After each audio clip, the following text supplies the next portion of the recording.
श्री वल्लभाचार्य।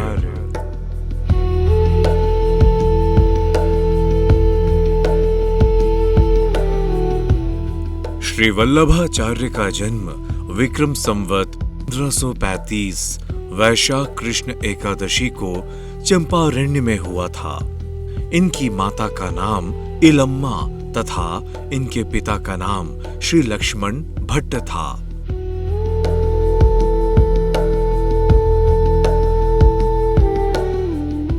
इनके पिता सोम यज्ञ की पूर्णाहुति पर काशी में 1,00,000 ब्राह्मणों को भोजन कराने जा रहे थे। उसी समय रास्ते में चंपारण्य में श्री वल्लभाचार्य का जन्म हुआ था।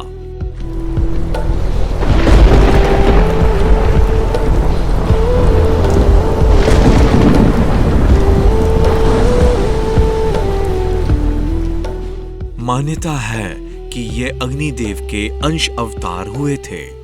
उपनयन संस्कार के बाद इन्होंने काशी में श्री माधवेंद्रपुरी से वेद शास्त्रों का अध्ययन किया।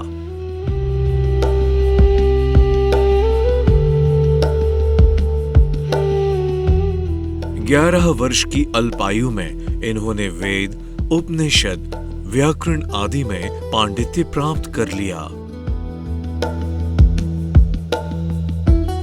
उसके बाद श्री वल्लभाचार्य तीर्थाटन के लिए चल दिए। श्री वल्लभाचार्य ने विजयनगर के राजा कृष्णदेव की सभा में उपस्थित होकर वहां के बड़े बड़े विद्वानों को शास्त्रार्थ में पराजित किया। वहीं इन्हें वैष्णवाचार्य की उपाधि दी गई। राजा कृष्णदेव ने स्वर्ण सिंहासन पर बैठाकर इनका सविधि पूजन किया।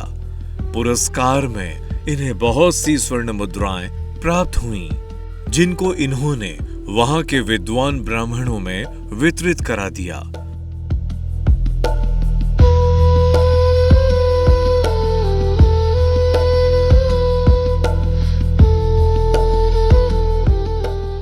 विजयनगर से चलकर श्री वल्लभाचार्य उज्जैन आए और वहां शिप्रा के तट पर इन्होंने एक पीपल के वृक्ष के नीचे साधना की।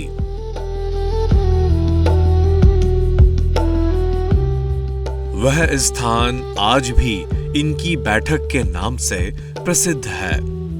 इन्होंने वृंदावन, गिरिराज आदि कई स्थानों में रहकर श्री भगवान कृष्ण की आराधना की।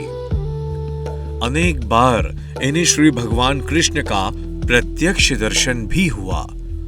इनके जीवन काल में ऐसी अनेक घटनाएं हुई जिन्हें सुनकर महान आश्चर्य होता है।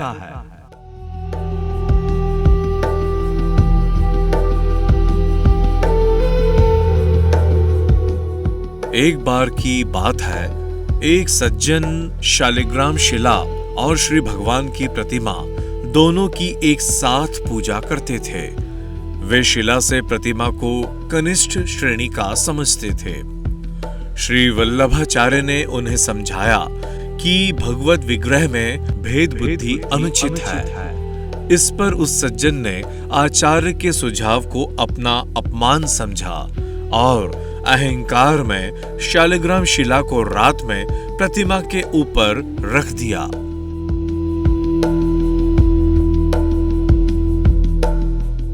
प्रातः काल जब उन्होंने देखा तो प्रतिमा के ऊपर रखी हुई शालिग्राम शिला चूर चूर हो गई थी। इस घटना को देखकर उनके मन में पश्चाताप का उदय हुआ और उन्होंने श्री वल्लभाचार्य से अपनी भूल के लिए क्षमा याचना की।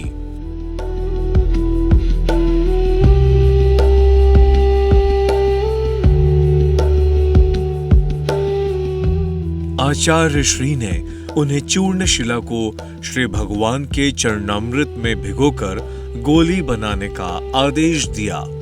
ऐसा करने पर शालिग्राम शिला पूर्ववत हो गई।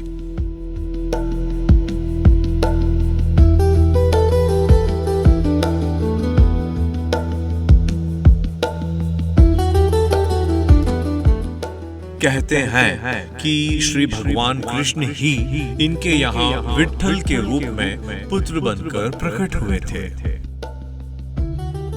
श्री वल्लभाचार्य ने लोक कल्याण के उद्देश्य से अनेक ग्रंथों की रचना की। अपने जीवन के अंतिम समय में ये काशी में निवास करते थे।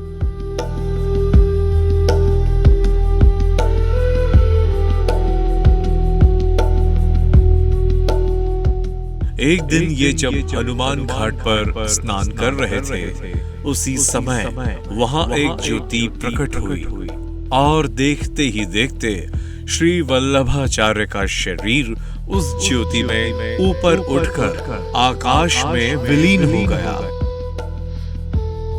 इस प्रकार विक्रम संवत 1587 में 52 वर्ष की अवस्था में अनेक नर नारियों को भक्ति पथ का पथिक बनाकर श्री वल्लभाचार्य ने अपनी लौकिक लीला का संवरण किया।